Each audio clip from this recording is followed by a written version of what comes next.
Begin by adding videos to the timeline, then go up to Layer, New Adjustment Layer. Now we need to reduce the length of the adjustment layer to 1 frame. For this, we move to the start of it, then we move forward by 1 frame, then select the adjustment layer, go up to Edit, Split Layer, or Ctrl-Shift-D is the shortcut, then we delete the rest. Now we move this 1 frame adjustment layer 1 frame before the cut, then we move the time indicator to the start of it to see the effect. Then we open Effects and Presets, and we're going to search for Find Edges.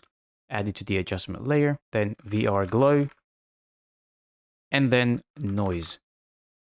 Now we head over to the effect controls. Under Find Edges, we check Invert, then under VR Glow, we set Luma Threshold to 0, Glow Radius to 10, and Glow Brightness to 3. Then under Noise, we set Noise Amount to 25, and uncheck Use Color Noise. Now we select this adjustment layer and press Ctrl-D to duplicate it, and we move this duplicated adjustment layer 1 frame forward. Then we search for Invert, and we add the invert effect to the duplicated adjustment layer. Now we duplicate the first adjustment layer without the invert effect once again, Ctrl-D, then we move it 2 frames to the left, 1, 2, then we duplicate it again and move it 3 frames forward, 1, 2, 3. So make sure you leave 1 frame gap between the outer adjustment layers and the inner ones. Now we need to extend the outer adjustment layers by 1 frame, so this one goes to the left and this one goes to the right. And after that, we should have this beautiful edge glitch transition.